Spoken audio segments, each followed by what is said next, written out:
이제 함께 하나님 말씀 보겠습니다. 하나님 말씀은 로마서 12장 14절부터 21절까지 보겠습니다. 로마서 12장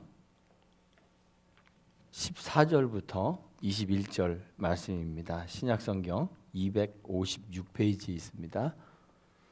로마서 12장 14절부터 21절 한 절씩 교독합니다. 제가 먼저 읽습니다. 너희를 박해하는 자를 축복하라. 축복하고 저주하지 말라. 즐거워하는 자들과 함께 즐거워하고 우는 자들과 함께 울라. 서로 마음을 같이 하며 높은 데 마음을 두지 말고 도리어 낮은 데 처하며 스스로 지혜 있는 채 하지 말라. 아무에게도 악을 악으로 갚지 말고 모든 사람 앞에서 선한 일을 도모하라. 할 수 있거든 너희로서는 모든 사람과 더불어 화목하라. 내 사랑하는 자들아, 너희가 친히 원수를 갚지 말고 하나님의 진노하심에 맡기라. 기록되었으되 원수 갚는 것이 내게 있으니 내가 갚으리라고 주께서 말씀하시니라. 내 원수가 줄이거든 먹이고 목마르거든 마시게 하라. 그리함으로 내가 숯불을 그 머리에 쌓아 놓으리라. 악에게 지지 말고 손으로 악을 이기라. 아멘. 우리가 흔히 부부싸움은 뭐라 그러죠? 칼로 물베기. 그렇습니다. 근데 이 칼로 물베기라는 부부싸움은 주로 별거 아닌 것으로부터 시작되는 경우가 많다 그럽니다. 부부가 서로 다른 점에 대해서 우리가 이렇게 뭐 세미나나 이런 데서 얘기하다 보면 항상 단골처럼 이야기되는 게 있습니다. 치약 짜는 거. 저희 집도 치약 짜는 게 달라요. 저희 와이프는 중간부터 푹푹 짜 쓰고 저는 밑에서부터 이렇게 짜 올리는 스타일입니다. 이런 것 때문에 싸운다 그럽니다. 간혹 말귀를 잘 못 알아들어서 전혀 싸울 일이 아닌데 오해해갖고 기분 나빠지고 싸우는 경우가 종종 생깁니다. 정말 별거 아니라서 금방 오해를 풀 수 있는데 서로 조금만 양보하면 사실 양보할 수도 있고 그러면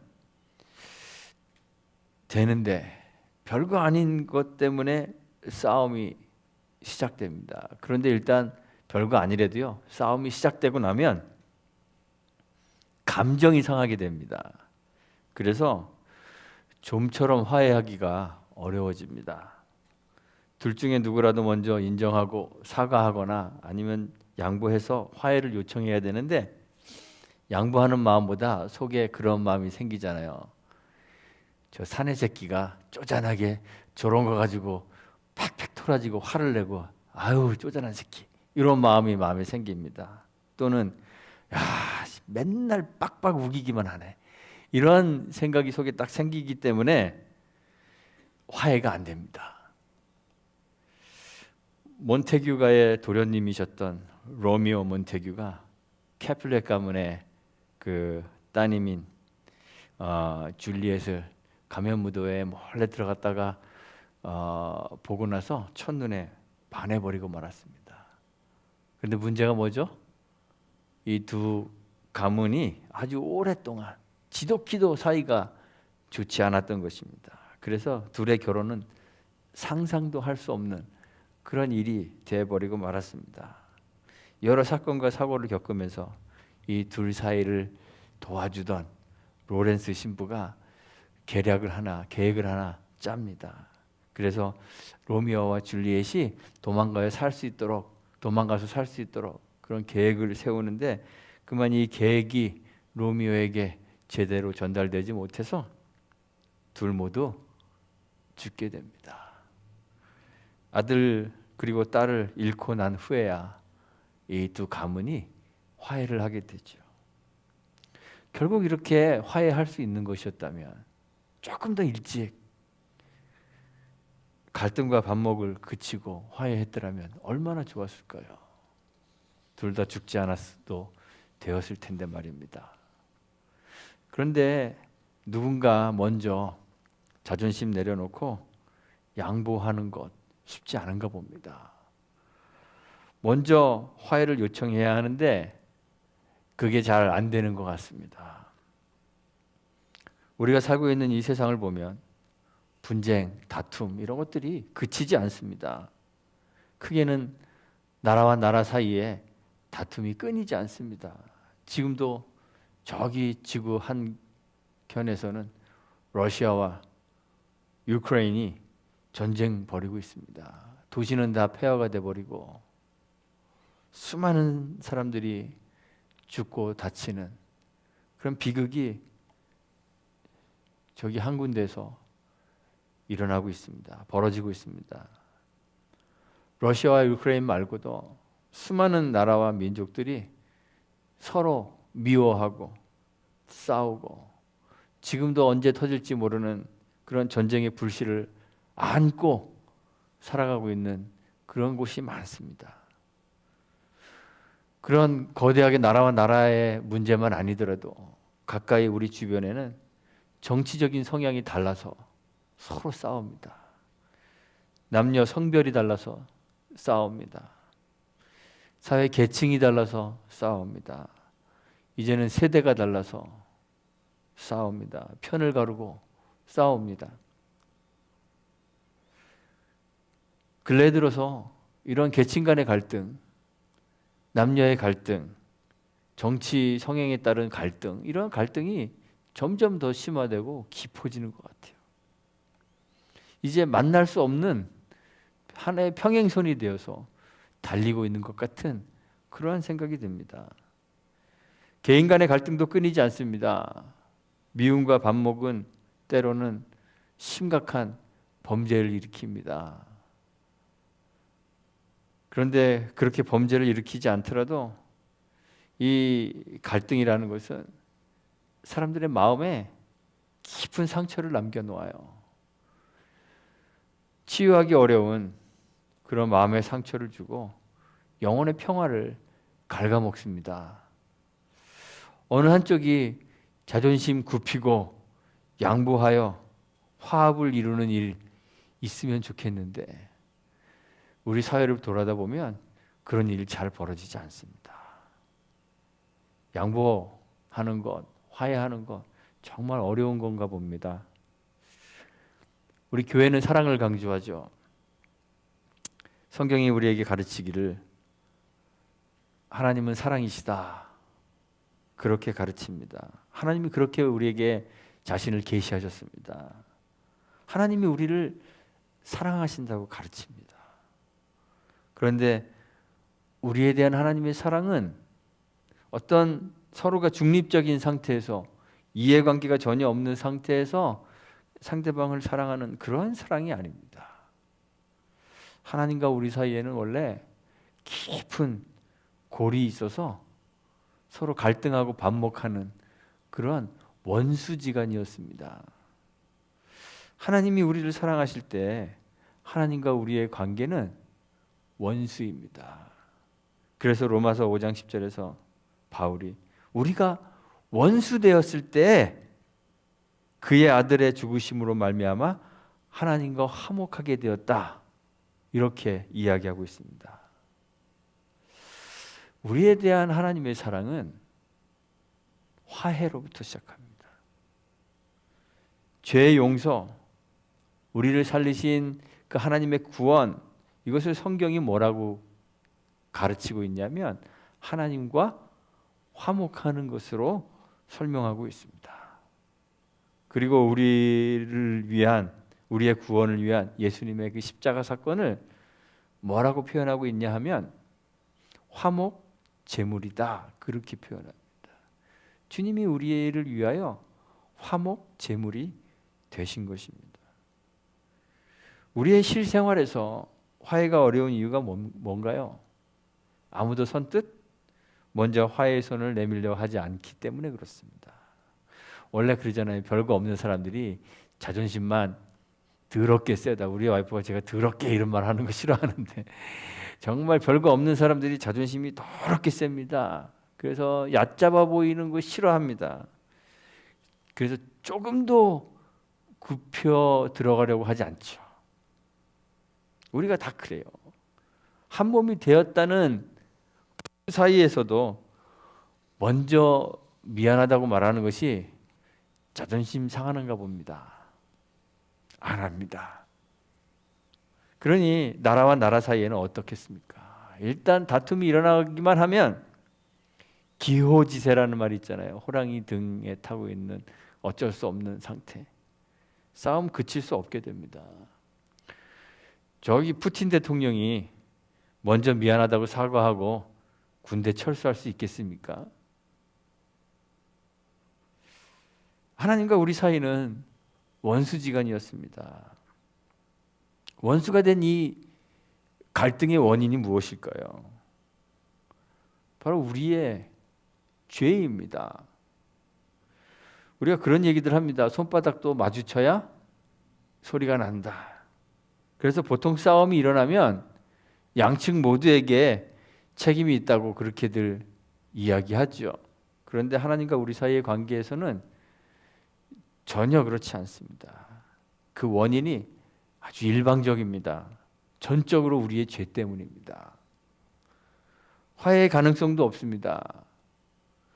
원수가 된 원인이 전적으로 우리에게 있기 때문에 우리가 하나님 앞에 사죄하고 화해를 요청해야 되는데 우리는 그럴 능력이 없는 거예요. 영원히 죽은 시체가 되어버려서 하나님 앞에 사죄할 능력조차 없는 그러한 존재가, 그 무능한 존재가 바로 우리이기 때문에 그렇습니다. 화해의 가능성이 없는. 그런데 채무를 이행해야 할 의무가 전혀 없으신 채권자이신 하나님이 먼저 우리를 향해 화해의 손을 내미셨습니다. 우리가 갚아야만 하는, 그러나 갚을 수 없는 그 사망의 채무를 채권자이신 하나님이 대신 이행해 주셨습니다. 당신의 아들을 화목 제물로 내어놓으셨습니다. 그래서 바울이 골로새서 1장 20절에서 그의 십자가의 피로 화평을 이루사 만물 곧 땅에 있는 것들이나 하늘에 있는 것들이 그로 말미암아 자기와 화목하게 되기를 기뻐하심이라, 이렇게 찬양했습니다. 우리의 자존심이 높다 한들 하나님보다 높아질 수 있겠습니까? 모든 영광과 존귀와 능력이 하나님에게 있고 원래 하나님의 것입니다. 하나님은 실수도 없고 조금의 잘못도 있을 수 없는 분입니다. 그러니 하나님이 누군가에게 사과하실 일이 있겠습니까? 하나님이 먼저 양보해서 화해를 요청해야 할 이유가 있습니까? 그런데 그런 하나님께서 자기를 낮춰서 먼저 원수인 우리들을 향해 화평의 손을 내미셨습니다. 원수인 우리와 함께 화목하게 되는 것을 기뻐하셨다고 바울이 골로새서에서 이야기합니다. 먼저 하나님이 우리와 화목하기 위하여 자기를 낮추셨으므로 바울이 우리에게 간청합니다. 고린도후서 5장 20절에서 너희는 하나님과 화목하라고 내가 그리스도를 대신하여 간청한다고 우리에게 간청하고 있습니다. 바울이 그리스도를 대신하여 간청하는 거니까 원래 누가 간청하는 거예요? 그리스도께서 우리에게 하나님과 화목하라고 간청하시는 거죠. 그리고 우리가 하나님과 화목할 뿐만 아니라 데살로니가전서 5장 13절에 보면 너희끼리 화목하라고 명령했습니다. 왜냐하면 하나님이 우리에게 주신 직분이 고린도후서 5장 18절에 보면 화목하게 하는 직분을 주셨기 때문에 그렇습니다. 화목하게 하는 직분. 교회에는 교회 사명이 있습니다. 신자에게도 신자가 행해야 할 신자의 의무와 사명이 있습니다. 보통 교회의 사명을 이야기할 때 제가 하겠습니다. 이 시리즈 설교하기 전 초반에 얘기했었죠. 교회의 사명 뭐가 있죠? 예배. 그렇죠? 제일 중요한 예배입니다. 양육, 가르치고 배우는 거. 교제, 성도의 교제. 그리고 복음을 전하는 전도. 이런 것들을 교회의 사명이라고 이야기합니다. 그런데 그것과 동일하게 또 하나의 신자가 행해야 할 중요한 책무가 있습니다. 바로 화목하게 하는 일입니다. 이 일을 우리의 직분이라 그랬습니다. 우리가 화목하게 하는 일을 위하여 하나님으로부터 부름 받았다는 말입니다. 그러니까 갈등이 있는 채로 우리 마음속에 미움이 있는 채로 신앙생활하는 것은 우리가 우선적으로 감당해야 할 우리의 직분, 직책을 수행하고 있지 않다는 말이 되는 것이죠. 화목하게 하는 일을 수행하는 것은 갈등의 원인이 어디 있든지 간에 이 분쟁의 원인이 누구에게 있든지 간에 누구의 잘못으로 인하여 이 미움과 다툼이 시작되었는지 이런 거 상관없이 내가 먼저 화해의 손을 내미는 것으로 시작되어야 하는 것입니다. 사람들이 사랑에 관하여 잘못 이해하고 있는 것이 있습니다. 사람들은 사랑이 갑자기 자기도 모르는 사이에 우리 마음속에 찾아오는 열병 그런 것인 줄 압니다. 아주 로맨틱하죠? 자신의 의지와는 전혀 상관없어서 좋아하려고 굳이 노력하지 않아도 마음으로부터 소록소록 이유도 없이 솟아오르는 어떤 달콤한 감정이 사랑인 것이라고 생각합니다. 사랑은 억지로 되는 게 아니라고 이야기들 합니다. 그런데 틀렸습니다. 이유 없이 마음을 들끓게 하는 것은 욕망이나 소유욕 같은 우리의 본능적 감각일 뿐입니다. 그런 것은 사랑이 아닙니다. 사랑은 의지와 노력을 요구합니다.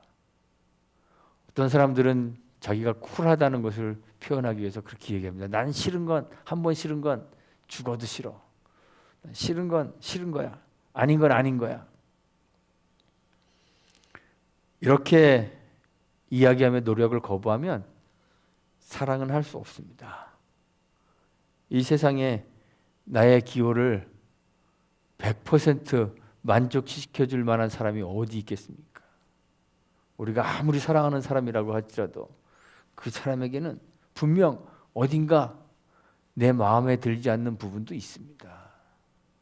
그렇지만 그럼에도 불구하고 이 마음에 들지 않는 것들도 내 의지와 노력으로 감싸고 덮어주며 노력하는 것이 사랑입니다. 결혼해 보시면 알잖아요. 눈에 콩깍지가 씌어서 사랑한다, 좋아한다, 물고 빨고 난리를 치다가도 결혼해서 살다 보면 미운 구석들이 막 보이기 시작합니다. 그래서 어떤 사람들은 불같이 사랑하여 결혼했다가 불과 얼마 되지 않아서 또 제각기 갈 길로 가는 사람들이 있습니다. 사랑이 마음속에서 소록소록 솟아나는 달콤한 열병 같은 감정인 줄 알기 때문에 그렇습니다. 사랑은 그런 것 아닙니다. 의지와 노력을 필요로 합니다. 그럼에도 불구하고 마음에 들지 않는 것들을 감싸고 덮어주고 좋아하기 위하여 노력하고 자기를 치는 노력을 하지 않으면 사랑할 수 없는 것입니다. 하나님께서 우리들에게 원수도 사랑하라 그러셨습니다. 사랑이 마음에서 자연적으로 소록소록 생겨나는 따뜻한 감정이라면 도대체 원수를 어떻게 사랑할 수 있겠습니까? 원수를 향해서 우리 자신도 모르는 사이에 달콤하고 애틋한 감정이 막 솟아오르는 그런 일이 있겠습니까? 절대로 그런 일은 없습니다. 그런데 어떻게 원수를 사랑합니까? 원수를 사랑하는 것은 화목하게 하는 이 직분을 수행하는 것입니다. 너희를 박해하는 자를 축복하라 그랬습니다. 오늘 말씀에. 우리를 박해하는 사람을 향하여 축복이 저절로 나올 리가 있겠습니까? 우리를 박해한 사람을 보니까 막 마음에 사랑이 생겨서 축복해주고 싶은 마음이 생길 리가 없습니다. 축복은커녕 우리의 입에서는 저주와 욕설만 자연스럽게 흘러나올 것입니다. 그러나 우리의 의지를 가지고 저주의 말을 삼가고 억지로라도 노력하여 축복의 말을 하라는 것입니다. 상대가 누구든 간에 즐거워하는 자들과 함께 즐거워하고 우는 자들과 함께 울라고 했습니다. 뭐 눈물이 나와야 울지 이렇게 생각하지 마십시오. 사촌이 땅을 샀는데 당연히 배가 아프지 즐겁겠습니까? 이렇게 말하면 안 되는 거예요. 우리의 의지를 가지고 노력해야 함께 울고 함께 즐거워할 수 있습니다. 혼자 똑똑한 채 지혜로운 채 하지 말고 자기를 낮추어서 자존심 같은 거 좀 세우지 말고 버려야 한다고 했습니다. 그리고 악을 악으로 갚지 말라고 했습니다. 우리는 항상 자기 방어적입니다. 누가 나를 공격하면 발끈합니다. 자기를 합리화합니다. 변호하고 방어하려고 합니다. 외부의 공격으로부터 자기를 보호하려고 하는 본능이 우리에게 있습니다. 눈에는 눈, 이에는 이. 왜 눈에는 눈, 이에는 이로 갚으라고 했는지 아십니까? 힘 좀 있는 사람들은 내가 하나 당하면 두 개, 세 개로 갚고 싶어지는 것이 그게 본능이기 때문에 그렇습니다. 눈에는 눈, 이에는 이 이상의 것으로 보복하지 말라고 최소한 하나님이 그 법을 주신 거예요. 그래도 그렇게 하는 것이 공평하고 상식적인 것이라 우리는 그렇게 생각합니다. 그러나 성경은 우리에게 의지를 가지고 노력하여서 악을 행하는 자들을 향해서도 선한 일을 도모하라고 요구하는 것입니다. 보복하지 말고 오히려 원수가 줄이거든 먹이고 원수가 목말라 하거든 마시게 하라고 권면합니다. 이렇게 해서 할 수 있거든 모든 사람과 더불어 화목하라고 우리에게 명령하고 있습니다. 하나님과 화목하는 것에서부터 모든 사람과 더불어 화목하는 일까지 우리의 의지와 노력 없이 저절로 되는 것은 없습니다. 마음에 화해와 화목의 기분이 들지 않는다고 나는 한 번 싫은 것은 죽어도 싫어 포기하고 미워하는 채로 갈등과 분열을 그대로 둔 채 남겨두어서는 안 되는 거예요. 왜냐하면 우리에게 주어진 직분이 화목하게 하는 것이기 때문에 그렇습니다. 구원이 전적인 하나님의 은혜이고 예수님이 화목제물이 되어서 하나님과 우리 사이에 막힌 담을 허시고 우리로 하나님과 화목하게 하셨다. 그러니까 뭐 하나님이 다 하시는 거니까 우리는 아무것도 하지 않아도 되겠네. 이렇게 생각해서는 안 됩니다. 하나님과 화목하라 명령하셨으므로 우리도 우리의 의지를 가지고 노력하여 하나님과 화목해야 하는 거예요. 하나님의 음성을 듣기 위해 노력하고 하나님의 뜻을 알기에 힘쓰고 최선을 다하여 순종하여서 매일 매순간 하나님과 사귐이 있도록 애써야 하는 것입니다. 믿음이 그냥 마음속에서 그냥 뿅 생겨나면 얼마나 좋겠습니까? 믿음은 하나님의 선물이라 그랬으니까 언젠간 하나님이 나에게 선물을 주시겠지. 예, 맞습니다. 믿음은 하나님의 선물입니다. 영원 안에 계신 하나님께서 우리에게 영원 안에서 믿음을 주셨습니다. 선물로 주셨습니다. 그러나 시간 안에 살아가는 우리들은 믿음을 얻기 위하여, 믿음을 가지기 위하여 애쓰고 노력해야 합니다. 그렇게 하지 않고서는 믿음 있는 사람이 될 수가 없습니다. 하나님과 사귀기 위하여 매일 매 순간 노력하지 않으면 우리는 하나님과 사귈 수가 없는 거예요. 그리고 할 수 있는 대로 모든 사람과 화목하기 위해 자기를 낮추고 먼저 화해의 손을 내밀어 애써 사랑해야 합니다.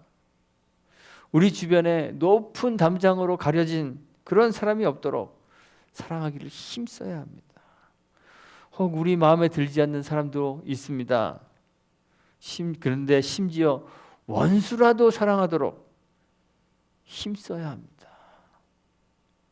힘써서 축복하고 힘써서 먹이고 마시게 하는 화해와 화목의 손길을 내밀어야 합니다. 우리는 실제로 사랑이 없으면서도 화목하지 못하면서도 나 스스로는 사랑이 많은 사람으로 착각하는 경우들이 많습니다. C.S. 루이스의 스크루테이프의 편지라는 책이 있습니다. 그 책은 고참 악마인 스크루테이프가 신참 악마이면서 자신의 조카인 웜월드에게 이제 환자, 다시 말해서 그리스도인들, 그 환자들을 다루는 요령을 가르치는 편지 형식으로 기록된 책이 이 스크루테이프의 편지입니다. 이 책에서 스크루테이프는 이런 이야기를 합니다. 환자로 하여금 매일 만나는 이웃들에게는 악의를 품게 하면서 멀리 떨어져 있는 미지의 사람들에게는 선의를 갖게 하라. 그러면 악의는 완전히 실제적인 것이 되고 선의는 주로 상상의 차원에 머무르게 된다. 이렇게 충고합니다. 많은 사람들이 상상의 차원에 머물러 있는 자신의 사랑을 실제적인 것으로 착각합니다. 사랑이라고 생각합니다. 많은 그리스도인들이 교회 조금 다니면 세계 선교에 관심이 많습니다. 세계 선교 뭐 이야기합니다. 아프리카 또는 오지 제3세계 사람들을 돕고 사랑을 베푸는데 열정적입니다. 멀리 떨어져서 일어나는 그 전쟁들, 그 참혹함을 안타까워하고 그들의 평화와 화해를 위해 기원합니다. 세계 평화, 세계 민족의 화해 이런 거에 관심이 많습니다. 그런데 아이러니하게도 매일 만나는 이웃, 우리와 실제로 부대끼고 살아가는, 관계하며 살아가는 사람들과는 갈등과 미움, 다툼이 있어도 그대로 남겨둔 채 살아갑니다.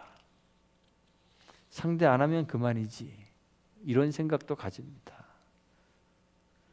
상상의 차원에 불과한 미지의 사람들에 대한 사랑을 사랑이라 굳게 믿으며 스스로는 꽤 괜찮은 신앙인으로 알고 살아가는 경우가 많습니다. 그런데 우리의 사랑과 선의가 실제적이기 위해서는 매일 만나는 사람들, 우리와 부대끼며 살아가고 신앙하는 가까운 사람들에게 사랑과 선의가 베풀어져야 하는 것이죠. 우리의 화해의 대상, 화목의 대상, 사랑의 대상은 멀리 있는 미지의 사람도 물론 사랑해야 하겠지만 1차적으로 우리 주변에 있는 매일 만나는 사람들이 되어야 합니다. 매일 만나는 사람들은 매일 만나기 때문에 그만큼 더 사랑하기가 어려울 수도 있는 거예요.